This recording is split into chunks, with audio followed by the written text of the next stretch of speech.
दिल्ली जल बोर्ड के बैंक खातों का सीएजी तुरंत ऑडिट करे, ये निर्देश दिल्ली हाई कोर्ट ने दिया है। मंगलवार को दिल्ली हाई कोर्ट ने अपने निर्देश में कंट्रोलर एंड ऑडिटर जनरल यानी सीएजी से कहा है कि दिल्ली जल बोर्ड के साल 2018 से लेकर 2021 के सभी अकाउंट्स की तुरंत ऑडिट करे। अदालत में एक याचिका दायर करके बताया गया था कि दिल्ली जल बोर्ड के बैंक खातों की कई सालों से ऑडिट नहीं की गई है, लिहाजा अदालत सीएजी को आदेश दे कि वो इन खातों का ऑडिट करे। अदालत में सीएजी के वकील की तरफ से बताया गया था कि उन्हें दिल्ली जल बोर्ड की तरफ से 2018-19 से लेकर 2020-21 तक का वार्षिक अकाउंट स्टेटमेंट मिला है और वो इन सभी अकाउंटों के ऑडिट की प्रक्रिया में हैं। अदालत में कार्यकारी मुख्य न्यायाधीश जस्टिस मनमोहन और जस्टिस मनमीन PS अरोड़ा ने कहा कि स्टेटमेंट को देखते हुए अदालत सीएजी को निर्देश देती है कि वो दिल्ली जल बोर्ड के अकाउंट का जल्द कानून के मुताबिक ऑडिट करे। इसके साथ ही इस रिट पिटीशन को भी क्लोज किया जाता है। ये याचिका दिल्ली बीजेपी के नेता हरीश खुराना की तरफ से दायर की गई थी। इस याचिका में मांग की गई थी कि अदालत दिल्ली जल बोर्ड को आदेश दे कि वो साल 2015 से लेकर अब तक बोर्ड को हुए नफा नुकसान का हिसाब किताब करे। इसके अलावा वो बैंक खातों का सालाना स्टेटमेंट भी तैयार रखे। याचिका में ये भी मांग की गई थी कि अदालत सीएजी को आदेश दे कि वो बोर्ड के बैंक खातों का ऑडिट करे। इस याचिका पर जवाब देते हुए दिल्ली जल बोर्ड ने कहा है कि वो ये सुनिश्चित करने की पूरी कोशिश कर रहा है कि सभी बैंक खातों के फाइनल स्टेटमेंट और बैलेंस शीट सही तरीके से तैयार किए जाएं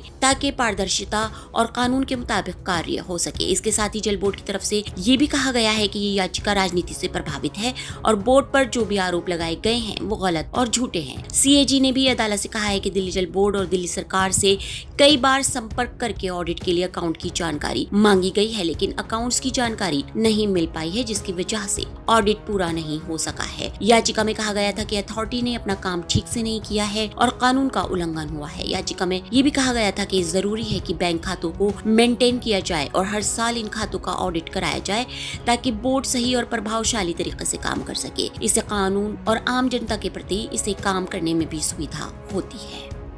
ब्यूरो रिपोर्ट, ST न्यूज़।